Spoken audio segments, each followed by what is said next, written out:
Hello everybody, I'm Huan Nguyen. Today I will give a presentation about the WACC, WACC, the weighted average cost of capital, the real rate, and the nominal rate, as well as the relationship among them. As you know, in finance, rates are very important. It appears in every field of financial industry. It is very useful for us to evaluate the corporate or estimate the return on investment or project. So today I'll talk about the WACC, the weighted average cost of capital, the nominal rate, and real rate. Finally, I will show you guys the relationship between WACC and nominal rate, between nominal rate and real rate, as well as which rate is composing the WACC, nominal rate or real rate. Okay, first I want to talk about the nominal rate and real rate. So I believe both of them are very important for us to consider. However, in the market, I believe people usually use the nominal rate, but actually to estimate the effectiveness of an investment, we should pay more attention to real rate. So there should be two ways to extract the real rate from nominal rate. The nominal rate includes both inflation and real rate, but it's only in mathematical opinion. You can see here the nominal rate equal to inflation and real rate. Please note that I showed this formula. It's just the simple conversion between nominal rate and real rate. You can see here inflation plus real rate equal to nominal rate. But it's kind of more complicated to convert from real rate into nominal rate by using the compounding method. As I show here, you can see the Fisher equation to convert from nominal rate to real rate. We use the compound methodology. You can see here 1 plus nominal rate is equal to 1 plus real rate multiplied by 1 plus inflation rate. Here's show you the example for the real rate and inflation rate. Okay, so first, at the beginning of the year, we invest $100 into a mutual fund, and at the end of the year, we get $110 back. So the nominal rate in this case is 10%, and with the assumption that inflation for the whole year is 3%. So let's see. Actually, when we get the 10% back, but we can only have like 7% usable because we already paid 3% for inflation.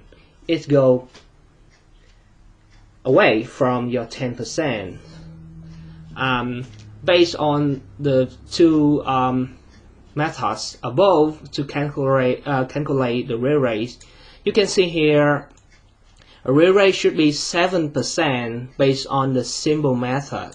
We directly remove 3% from 10%, so we have the real rate 7. But it's not accurate than the way you use the Fisher equation.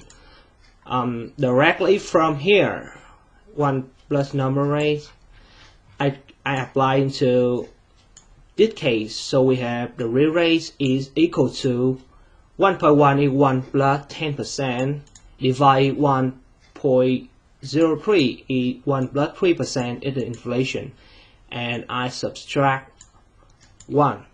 So finally we get 6.7%. So you can see here we get 10%, but actually we only had 6.7%. So 3.3% go away. That is inflation. Okay,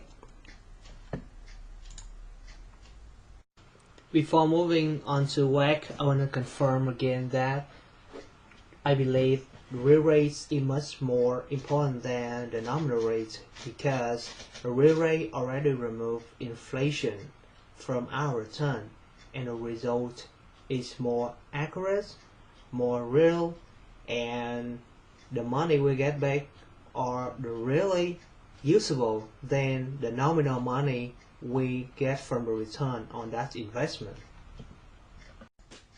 Okay, today we'll talk about the WACC, WACC, the weighted average cost of capital.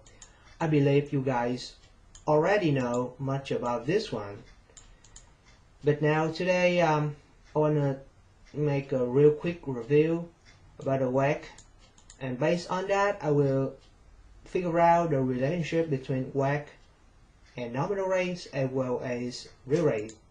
So the WACC, the cost of capital in finance, is absolutely important for us to do a lot of stuff like valuation and find out the return on investment. Right here you can see the cash flow. So when we evaluating a company or evaluating an investment, we first figure out the cash flow that investment or the company will generate in the future, and after that we use the WACC as a discount rate to discount all of the cash flow, and finally we will have the valuation, or we will have the return on the investment we put the money into a project. Okay, next I want to talk real quick about the calculation of WACC. You can see here the WACC is computed through the cost of equity, the cost of debt, and in case the company has preferred stock, we also have to calculate the cost of preferred stock. And you can see here the E divided by the sum of E plus D plus P. That is the weight of equity in the total capital of the company. And right here, the weight of debt in the total capital, weight of preferred stock in the total capital. Right here, you see 1 plus T, that is the tax, 1 plus tax. We know that the cost of debt is related to tax because debt is tax deductible. That is one biggest advantage of raising funds through issuing bond or borrowing money from the bank. Okay, I will explain why I think WACC is a kind of nominal rate. So you can see here the WACC is composing of cost of equity, cost of debt, and cost of preferred stock. Now let's recall the cost of equity. How to calculate the cost of equity? So the cost here is calculated based on the relationship between the stock and the market. As it would be the risk-free rate plus the beta multiplied by the market risk premium. So you can see three of them are viewed as the market view. So right here we have the market risk premium is actually contained inflation in that, as well as the risk-free rate also account for the inflation. So I think the cost of equity is actually a nominal rate. And how about the cost of debt? The cost of debt it happens when a company issue the bond or they borrow money from the bank, and the bank from that time they charge the interest, and the interest actually contains inflation. As a result, the cost of debt is a kind of nominal rate too. The cost of preferred stock in this case also inflation included rate, and that's the nominal rate. So finally the WACC in this case is a nominal rate. So I believe we do need to find the WACC by real rate. And there would be two ways to find the WACC of real rate based on the WACC of nominal rates. So first, I think it's very accurate to do by extracting the inflation from cost of capital.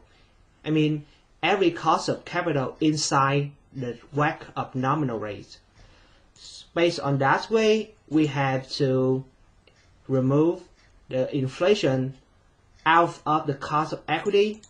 We also have to do that with the cost of debt and cost of preferred stock. I believe the first way of extracting inflation from cost of capital would give us more accurate result of WACC by real rate.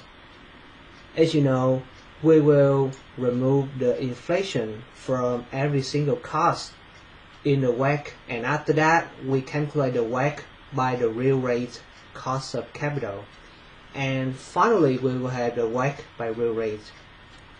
I will explain why that way will give us more accurate result. Now let's see. Inflation will have a different effect on different kind of cost of capital. For example, a company, they will issue stock in the US, but they borrow money from a bank in Europe.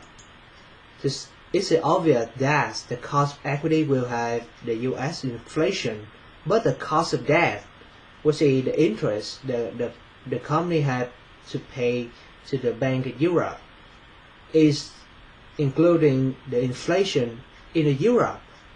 So you can see that we cannot use the same inflation for the whole WACC.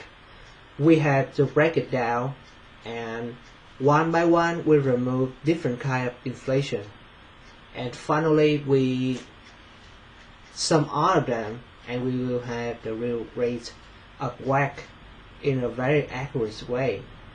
But the downside of this method is that we will have to spend a lot of time, and we have to spend a lot of money to find accurate inflation in different kind of cost of capital. Like we have to calculate the inflation in the US, we have to calculate the inflation in the Europe, and we remove that. So it takes us a long time. Hold on, I will move to the second method. This way is very simple, but as I said, this way is not as accurate as the first way.